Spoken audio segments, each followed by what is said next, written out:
A rádio em Cândido Sales teve uma trajetória única, que começou com sistemas simples de alto-falantes, evoluiu para transmissões comunitárias e se tornou um dos pilares culturais da cidade. Nós tínhamos um soldador que se chamava seu José Guedes, bom soldador. Ele resolveu comprar um amplificador e colocou um serviço de alto-falantes. Esses primeiros passos marcaram o início de uma nova era de comunicação. Em seguida, figuras como Zé Pretinho e Geraldo Gomes transformaram essa ideia em algo ainda maior. Depois disso, um senhor mecânico também chamado José Pretinho, e ele resolveu então colocar um cinema. Ele tinha oficina e ele trouxe uma máquina de cinema que fez uma apresentação de filmes, né, cortados e tal, lá ali nas oficinas que já tinha os galpões, né? Geraldo, né, já partida, Geraldo veio e criaram o cinema. E nesse cinema ia muita gente, passava os filmes antigos, faroeste, etc. Com o passar do tempo, a rádio passou por várias transformações. De transmissões por alto-falantes nos postes, a cidade viu a chegada das rádios comunitárias e, mais tarde, a fundação da nova Conquista FM. A voz de Cândido Sales nunca mais seria a mesma.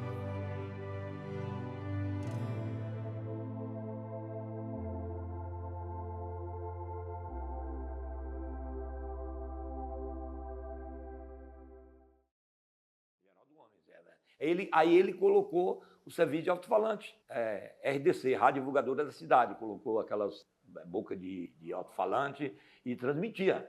Era uma rádio, era transmissão, as rádios iniciaram isso no Brasil assim. Depois que vieram os transmissores de AM, não existia FM. FM é coisa nova. E ele colocou o serviço de alto-falante lá mesmo no cinema, de onde era muito forte e o povoado era pequeno, todo mundo que se falava ali se ouvia. E ele muito dinâmico e cresceu bastante. Com o tempo, ele colocou o serviço, o mesmo amplificador, no mercado, no mesmo local que existe hoje o centro de abastecimento. Ali ele transmitia, falava. Foi na época que foi contratado o Janguinha. E uma vez ele até tentou colocar um AM, né, o filho estava lá mais ele, eu sempre ia lá porque ajudava lá no cinema para ganhar um ingresso, para colocar cartaz, Janga, né, Janga. Tudo começou por aí, né?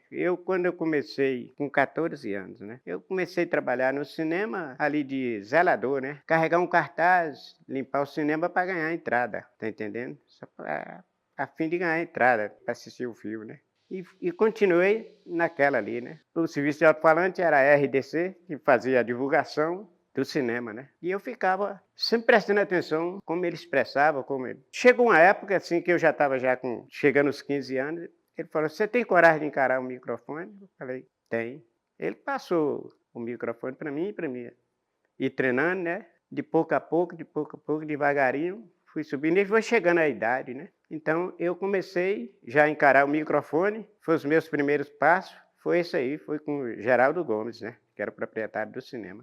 Janguinha, então, se tornou um locutor muito importante na cidade, onde ele divulgava e fazia propaganda dos filmes, né? Então, eu me lembro bem da expressão do Janguinha.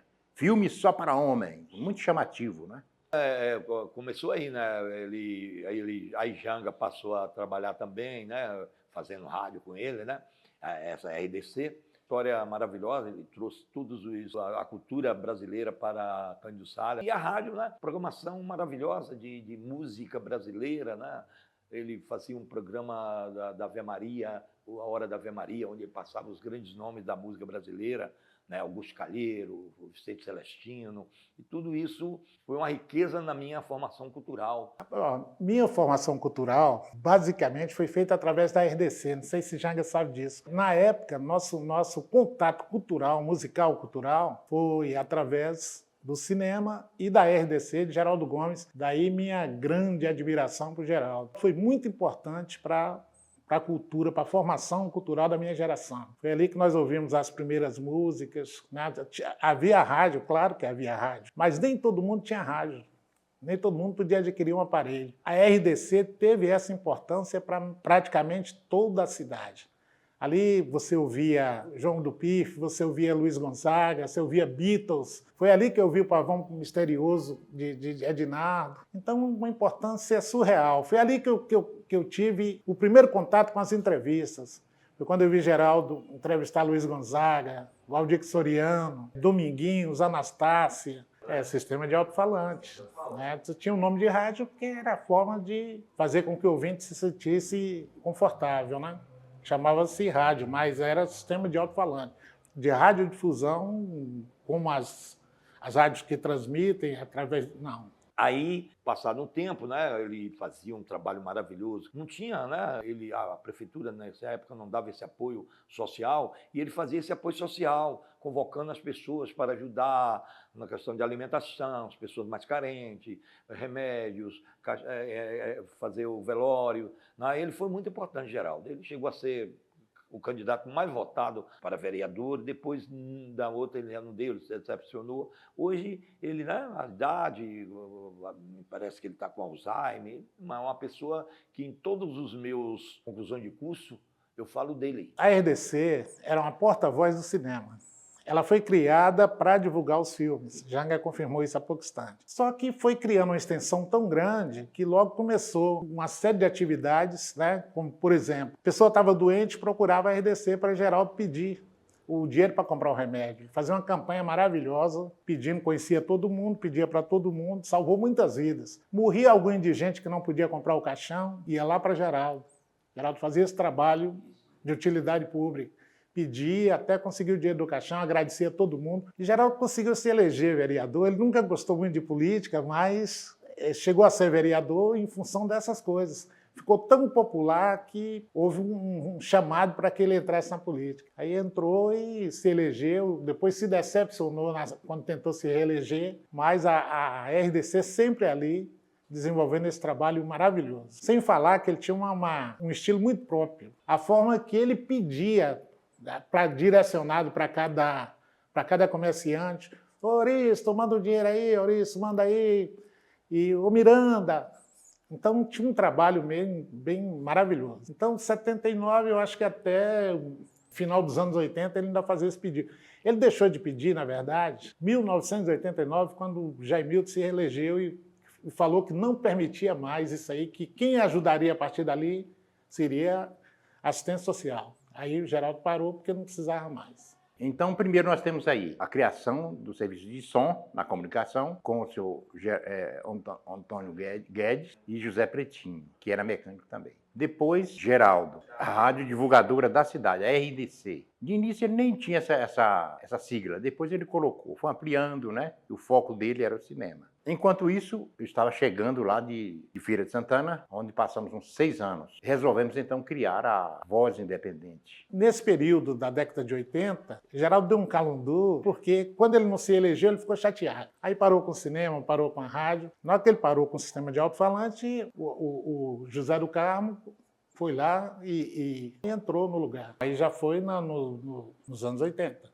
Geraldo, né, quando ele perdeu a vereador, ele deu uma parada. Aí Zé do Carmo foi quando, isso em 89, né, quando o Jairto ganhou, o Zé do Carmo começou a colocar essa rádio. Zé já mexia também com a questão de jornalismo, ele fazia algumas escritas, né, dizia que era representante do Jornal de Minas, né. Aí Zé colocou a Rádio Independente, colocou com mais, né, teve patrocínio, colocou com mais alto-falante e começou, né, trabalhou aí. Eu combinei com o Geraldo, ele tinha um horário de ligar e eu ligava também pela manhã e à tarde. Ainda tinha uma programação quase como uma rádio mesmo. O Geraldo concordou, e nós fazíamos esse trabalho, só anunciava mesmo a questão do filme. Pronto, não houve nenhum ciúme, nada disso. Mas nós compramos essa aparelhagem em Vitória da Conquista. Não funcionava como transistor, não tinha transistor como hoje, não é? Era a válvula. Então tinha aquelas válvulas, a gente tinha que esperar aí uns 10 minutos para poder aquecer aquelas válvulas enormes para funcionar. Mas era a Voz de Conquista, por isso que era muito potente. Nós iniciamos com 22 projetores e depois chegou a 26 em toda a cidade. Na época a gente cobrava, né? Tinha as propagandas de Vitória da Conquista e tal. A gente fez aquele movimento, era muito importante. Nós não era ligado à prefeitura, não. Aí depois surgiu aí a Voz da Cidade, que era a Voz Independente, sabe? Que ela abrangia quase toda a cidade. Passando o tempo, Zé do Carmo me fez uma proposta lá, eu concordei para mim ir para lá. Ele falou, não vai te empatar o teu horário de divulgar lá a programação na RDC do cinema. Eu quero que você me fez uma proposta lá, eu aceitei. Até os anos 80, né, foi quando com o Mamazinho, quem fez o transmissor de FM foi um grande, que já se foi também, um grande pessoa, Seba. amigão de infância, Seba, que ele era técnico em rádio, técnico de serviço de eletrônica. Ele fez um transmissor de FM. E nós usávamos esse transmissor de FM, feito por ele. Sempre quando dava um problema, ele estava lá consertando. Aí surgiu a oportunidade, já metade da década de 1980, lançaram, né, criaram o Mazinho Mota, oportunista também, foi lá e criou. Pegou um transmissor, ele mesmo fez ali, fundo de quintal, etc., botou lá e criou a 95. Pegou Jaivan, um monte de locutores ali, nós próprios fazíamos nossas produções, nós levávamos nossos discos, as nossas programações. A rádio não tinha absolutamente nada, a rádio só tinha o espaço, que era uma velha garagem do pai dele, do Mazinho, e o transmissor. Aí a gente tomava emprestado ali, tocador de DVD, de CD e tal, levava para poder fazer a programação. Microfone emprestado. Tanto que quando chegava a Polícia Federal, confiscava tudo, o Mazinho não perdia nada. Mas o dinheiro da arrecadação e pegava uma grana preta do comércio era dele, ninguém via a cor. Sempre o pessoal falava assim, Janguinha, eu trabalhava na Voz Independente, né? Por que não leva a Janguinha para a emissora? Mas tinha aquele lado, é como se fosse ela da oposição. Quando trabalhava com as rádios piratas, nos estúdios, num canto e no outro, na casa de Jeto do Vale, no prédio de Bia, onde tem um barzinho, a gente tinha medo, porque de repente alguém denunciava, aí lá vem a Anatel, lá vem a polícia, a fiscalização, a federal, não sei o que, a gente corria, desligava tudo, pegava um amplificador, colocava debaixo do braço, saia vazado. Teve uma vez que veio aí para olhar, primeiro lá na rádio onde hoje é a Nova Conquista, a FM, foi primeiro lá, e nós estávamos no prédio de Bia. E aí, de repente, eu corri lá no prédio de Bia, porque o transmissor, ele tinha um cabo grosso conectado à rosca, não tinha como tirar rápido, tinha que desenroscar, e eu, para não perder tempo, peguei uma faca desse tamanho, cepei o cabo geral, catei o bicho debaixo do braço, saí vazado aqui para o lado da escola do SESC, que era o ex-presidente médico, saí correndo escondido, não sei aonde,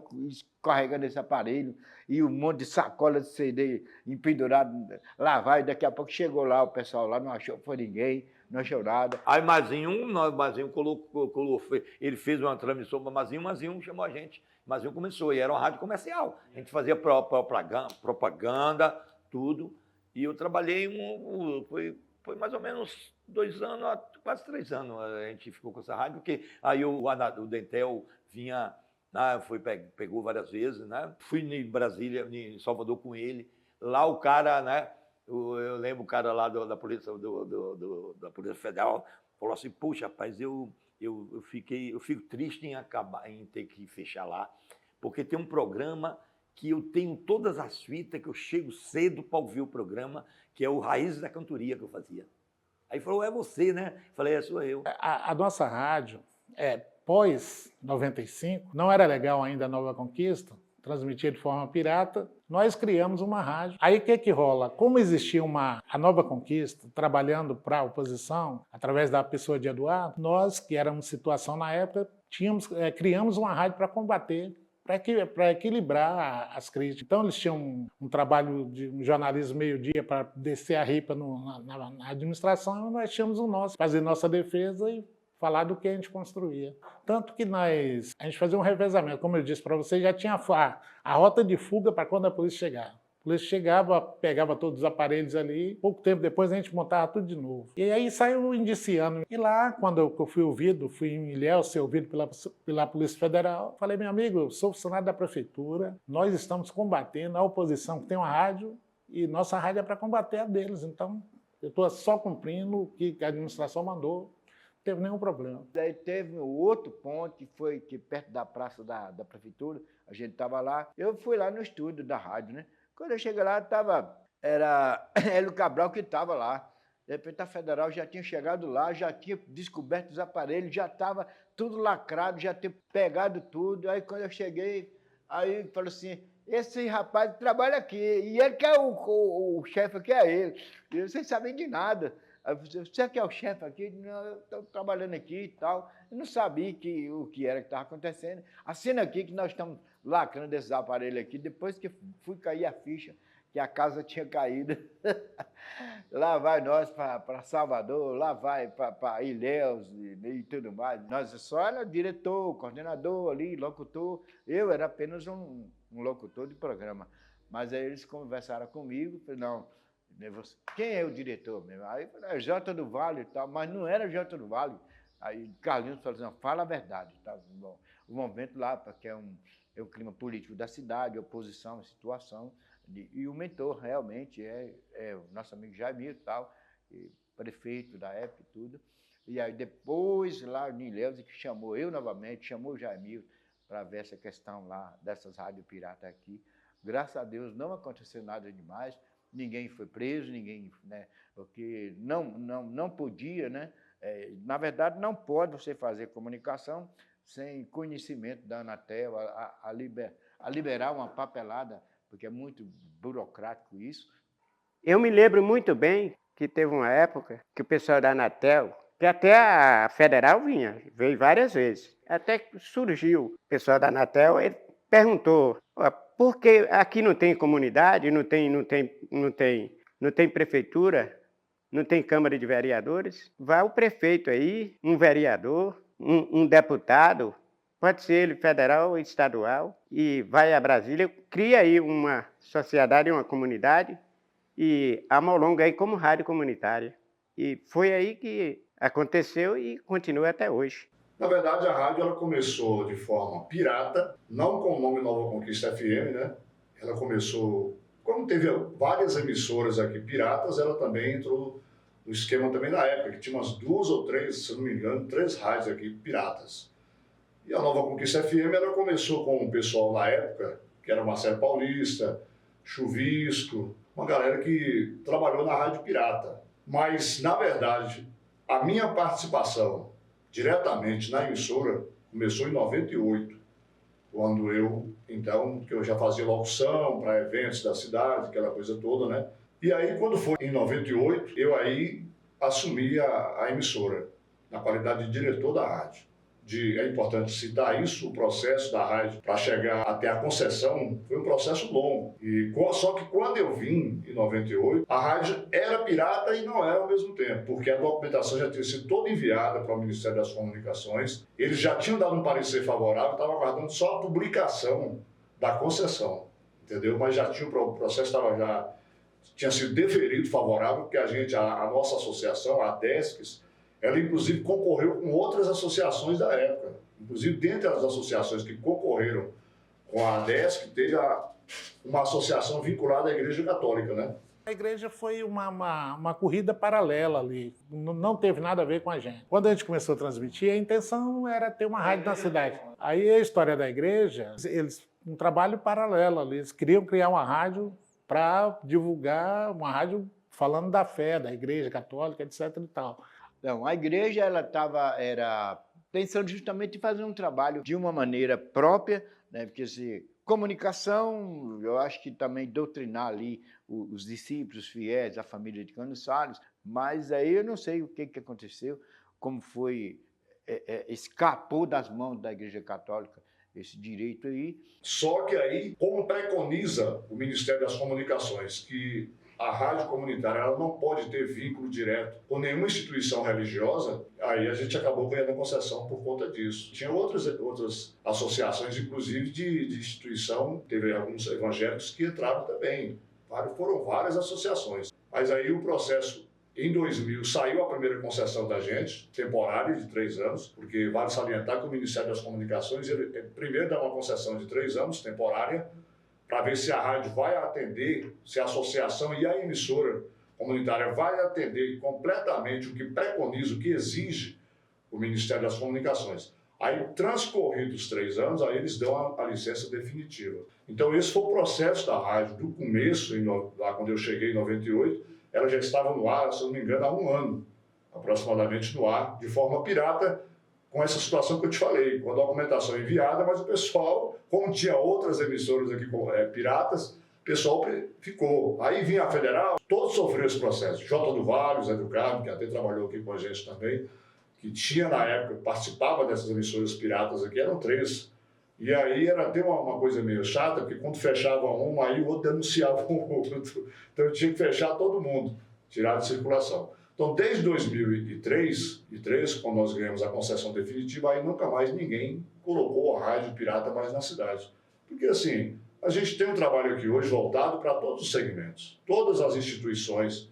Depois do Nilson Knight, veio o Wilson Matos, já assumiu a emissora, já como comunitária, e ele me propôs levar para lá, e eu aceitei a proposta dele. Continua até hoje. Sim, aí depois que passou esse período que já é um pouco remoto, tantas histórias, quando foi já dado oficialmente falando a Rádio Nova Conquista FM, eu tive a oportunidade de trabalhar na rádio com o atual locutor e diretor. A gente fazia programa também de forró, de brincadeira, nos sábados, como sempre ele faz, com a Debaldo ali, com o Lucas, né, esse programa de alegria, de forró. Participei um bom tempo da Rádio Nova Conquista FM, e aí foi o último instante em termos de rádio ao qual eu participei. Olha, eu diria para você que hoje a gente não faz mais por conta dos programas do governo. Mas sempre para mim aqui, o que foi primordial no início, quando eu comecei, que a emissora fazia esse trabalho aqui que eu fazia no meu programa, no antigo Panorama Geral e depois o Jornal da Cidade, que eram campanhas para cirurgias, campanhas para compra de remédios, para alimentos de pessoas que estavam passando necessidade, fome. Eu fiz muitas campanhas aqui, nós operamos aqui, várias pessoas conseguimos aí recursos, né, com a população para ajudar pessoas a fazer cirurgias, comprar remédios, fazer exames. Só que assim, aí a partir do momento de 2005, com o então prefeito Eduardo, quando ele entrou, a gente parou de fazer isso. Por quê? Porque a gente fez uma espécie de parceria com o prefeito e continuamos até hoje. Todos os prefeitos que entram aí fazem essa parceria com a emissora. Então, isso o quê? Porque hoje, quando alguém nos procura aqui, por exemplo, para uma cesta básica, está precisando de alimentos, está passando necessidade, a gente faz o contato direto com a assistência social e encaminha essa demanda para lá. E geralmente eles atendem. Então, a pessoa não precisa fazer um apelo mais para isso aqui. Exames, a mesma coisa. Alguém tem um exame que não está conseguindo marcar por um motivo ou outro, eu aí faço contato com o prefeito, faço contrato com o secretário de saúde, e ele viabiliza. Isso começou lá com o Eduardo atrás. Assim como as ondas do rádio cruzam o ar e alcançam cada canto, a história da rádio em Cândido Sales segue ecoando, transformando e conectando gerações. O legado deixado por essas vozes continua a ressoar, mantendo viva a cultura e fortalecendo os laços da comunidade.